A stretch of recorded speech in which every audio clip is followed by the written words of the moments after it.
தமிழக சட்டமன்ற தேர்தல்களும் தற்போது இறுதிக்கட்டத்தை எட்டியிருக்கும் நிலையில் தேர்தல் ஆணையம், வருமான வரித்துறை மற்றும் பறக்கும் படையினர் தீவிர கண்காணிப்பில் ஈடுபட்டு வருகின்றனர். குறிப்பாக விவிஐபி தொகுதிகளில் பணப்பட்டுவாடா மற்றும் வாக்காளர்களுக்கு பணம் கொடுக்கும் விவகாரம் விஸ்வரூபம் எடுத்திருக்கிறதுனால பல தொகுதிகளில் தேர்தல் ரத்து செய்யப்பட வாய்ப்புள்ளதாக தகவல்கள் வெளியாகியிருக்கின்றன. தமிழக அரசியலில் பெரும் அதிர்வலைகளை ஏற்படுத்தியுள்ள இந்த சம்பவங்கள் குறித்து சில எக்ஸ்க்ளூசிவ் தகவல்கள் ஒன்று நமக்கு கிடைத்திருக்கிறதுங்க. அது பற்றி இப்பொழுது நாம பார்க்கலாம். அதாவது தமிழக சட்டமன்ற தேர்தலுக்கான வாக்குப்பதிவு இன்னும் 4 நாட்களே இருக்கின்றன. தமிழகத்தின் பிரதான கட்சிகளான திமுக மற்றும் அதிமுக இருதரப்பும் வாக்காளர்களை ஏற்கனவே காட்சியிலாக கவனித்து வந்துள்ளன. ஒரு வாக்குக்கு 1000 முதல் 2000 ரூபாய் வரை தொகுதியில் புழங்குகிறது. மாஸ் தொகுதி என சொல்லப்படும் தொகுதிகளில் இந்த 2000 என்பது 5000 ரூபாயாகவும் அதிகரித்துள்ளது. குறிப்பாக விவிஐபி போட்டியிடும் சில தொகுதிகளில் 10,000 வரையிலும் பணம் விளையாடு தாட்டவமாடுகிறதாம்.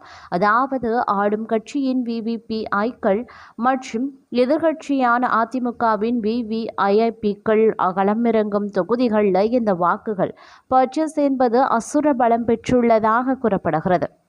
முதல் கட்ட பணப்பட்டுவாடா ஏற்கனவே முடிந்துள்ள நிலையில் பலகீனமான பகுதிகள் என கண்டறியப்பட்டிருக்கக்கூடிய தொகுதிகளில் 2ஆம் கட்ட பண விநியோகத்திற்கான ஆலோசனைகள் நடந்து கொண்டிருக்கின்றன. முக்கியமாக வரக்கூடிய 21ஆம் தேதி இரவு இதனை பட்டுவாடா செய்ய பிரதான கட்சிகள் தீர்மானித்திருக்கின்றனவாம். இந்த பண விநியோகத்தை செய்ய கட்சிக்கு சம்பந்தமில்லாத டீம்களை இருதரப்பும் உருவாக்கி வைத்துள்ளது. அந்த டீம் தான் கடைசி கட்டத்தில் களமிறக்கப்பட உள்ளனர்.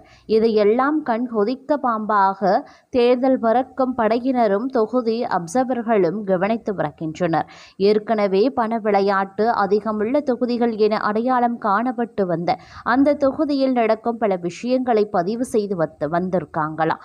வாக்குப்பதிவுக்கு முந்தைய 2 நாட்களில் நடைபெறும் பண விளையாட்டையும் நோட்டம் விட்டு பதிவு செய்த பிறகு அதனை டெல்லியில் இருக்கக்கூடிய தலைமை தேர்தல் ஆணையத்திற்கு அனுப்பி வைக்க பறக்கும் படையில் இருக்கக்கூடிய உயர் அதிகாரிகள் திட்டமிட்டுள்ளதாகவும் தகவல்கள் கூறுகின்றன.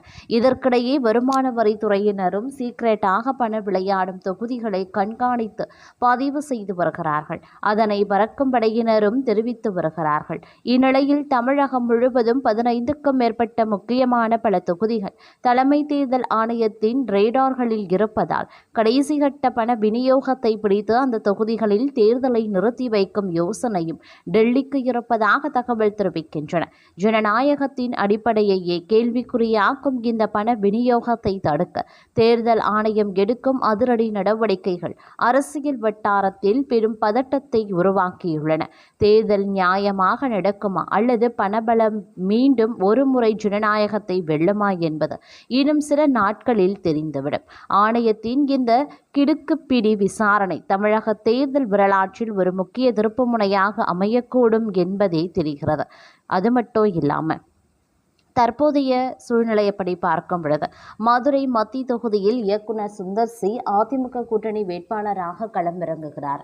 இந்நிலையில் மதுரையில் திமுக வேட்பாளர்களை ஆதரித்து தீவிர பிரச்சாரம் செய்த நடிகர் பிரகாஷ்ராஜ் குஷ்பு சுந்தர் சி மீது கடுமையான விமர்சனங்களை அடுக்கியிருக்கிறார். சட்டமன்ற தேர்தலுக்கு இன்னும் 3 நாட்களே இருப்பதால் அரசியல் கட்சிகள் பிரச்சாரத்தை தீவிரப்படுத்தியிருக்கின்றன. இந்நிலையில் மதுரையில் பிரகாஷ்ராஜ் பேசியது கவனத்தை பெற்றிருக்கிறது. பிரகாஷ்ராஜ் பேசியது என்னன்னா, சுந்தர் சி நல்ல இயக்குனர், ஆனால் இயக்குனராக அவர் எப்படி உருவானார்?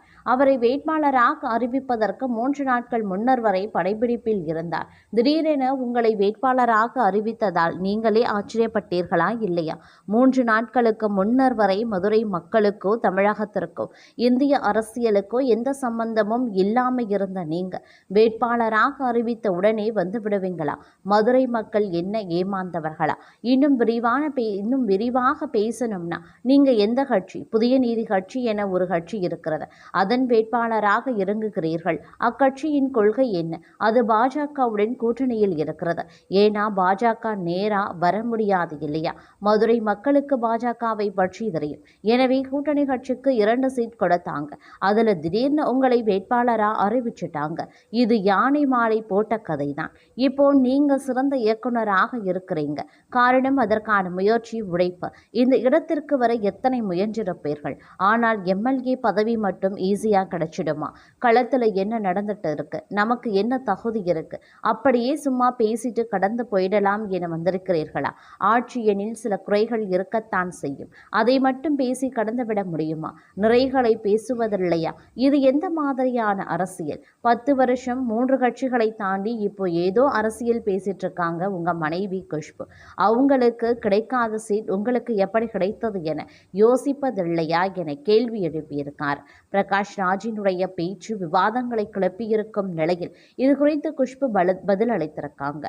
பிரகாஷ் ராஜ் எனக்கு ஒரு நல்ல நண்பர் தான். இருப்பினும் அவர் தேர்தலில் நின்று டெபாசிட் கூட வாங்க முடியாமல் எப்படி தோற்று போனார் என்று எல்லோருக்கும் தெரியும். அவருக்கும் சுந்தர் சிக்கும் எந்த அளவுக்கு வித்தியாசம் இருக்கிறது என்பதை அவரை யோசித்து பார்க்க வேண்டும். சுந்தர் சிக்கு எப்படி சீட் கிடைத்தது என கேள்வி எழுப்பியிருக்கிறார். ஒருவேளை டம் இருந்தால் அவரே யோசித்து எப்படி சீட் கிடைத்தது என்பதை சொல்லட்டும். சுந்தர் சி அரசியல்வாதி இல்லை என பேசும் பிரகாஷ் ராஜ் அவர் தேர்தலில் போட்டியிட்ட போது மட்டும் அரசியல்வாதியாகவா இருந்தார்? கள அரசியல்வாதியா அவர்? எங்களை பார்த்து யார் சினிமா சங்கி கூத்தாடி என்று சொன்ன பிடிஆருக்கும் தொலைக்காட்சியில் இருக்கும் சத்யராஜ், பிரகாஷ் ராஜ் என்ற கூத்தாடிகளுக்கும் தானா தேவைப்படுகின்றனர் பிரச்சாரம் செய்ய. அப்படி இருக்கையில் எங்களை மட்டும் கூத்தாடி என்று பேசுவது எப்படி நியாயம் என கேள்வியும் எழுப்பியிருக்கிறார். அது மட்டும் இல்லாமல் அடுத்த முனை பார்த்தோம் அப்படின்னா 2026 சட்டமன்ற தேர்தலில் அதிமுக, திமுக, தவேக, நாம் தமிழர் என 4 பிரதான கட்சிகள் போட்டியாளர்கள் களத்தில் இருக்கின்றனர். கூடுதலாக தவேக வேல்முருகன், சசிகலா, ராமதாஸ் கூட்டணியும் களத்தில் இருக்கிறது. இதில் திமுக, அதிமுக இடையே தான் போட்டி என்றாலும் பிற கட்சிகளினுடைய வாக்கு வங்கியை கடுமையாக பாதிப்பார்கள் என சொல்லப்படுகிறது. அந்த வகையில் சசிகலா, ராமதாஸ் அமைந்திருக்கக்கூடிய கூட்டணி எடப்பாடி பழனிசாமிக்கு மிகுந்த நெருக்கடியை ஏற்படுத்தும் என்கின்றனர். மேலும் பல தொகுதிகளில் வெற்றி வாய்ப்பை பறிக்கும் வாய்ப்பு இருப்பதாகவும் சொல்கின்றனர். முன்னாள் முதல்வர் ஜெயலலிதா மறைவுக்கு பிறகு கட்சியில் இருந்து விலகிய சசிகலா கடந்த பிப்ரவரி 24ஆம் தேதி அனைத்திந்திய புரட்சித் தலைவர் மக்கள் முன்னேற்ற கழகம் என்ற புதிய கட்சியை தொடங்கினார். அதனைத் தொடர்ந்து பாமக நிறுவனர் ராமதாசுடன் கூட்டணி அமைத்து தேர்தல் களத்தில் இறங்கிய இருக்காங்க. மறுபுறம் பாமகவில் அன்புமணி ராமதாஸ் தலைமையுடன் ஏற்பட்ட கருத்து வேறுபாடுகளால் ராமதாஸ் தனி அணியை உருவாக்கி இருப்பது அரசியல் பரபரப்பை ஏற்படுத்தியுள்ளது. தமிழகத்தில் இந்த முறை திமுக கூட்டணி, அதிமுக, பாஜக கூட்டணி, தமிழக வெற்றிக் கழகம், நாம் தமிழர் கட்சி உள்ளிட்ட பலமுனை போட்டி நிலவுகிறது. இந்த சூழ்நிலையில் சசிகலா, ராமதாஸ் கூட்டணி நேரடியாக வெற்றியை எதிர்நோக்காமல் குறிப்பிட்ட சமூக வாக்குகளை பிரிக்கும் வகையில் தாக்கத்தை ஏற்படுத்தலாம் என அரசியல் விமர்சகர்களும் தெரிவித்து வருகின்றனர். தென் மற்றும் மத்திய மாவட்டங்களில் ஆதிக்கம் செலுத்தும் தேவர் சமூகத்தை தன் பக்கம் ஈர்க்கும் முயற்சியில் சசிகலா தீவிரமாக செயல்பட்டும் வருகிறார். இந்த சமூகத்தினர் முன்பு அதிமுகவுக்கு முக்கிய ஆதரவாக இருந்தவர்கள் என்பதால் அந்த வாக்குகள் பிளவுபட்டால் அதிமுகவுக்கு பாதிப்பு ஏற்படும் வாய்ப்பு இருப்பதாகவும் கூறப்படுகிறது.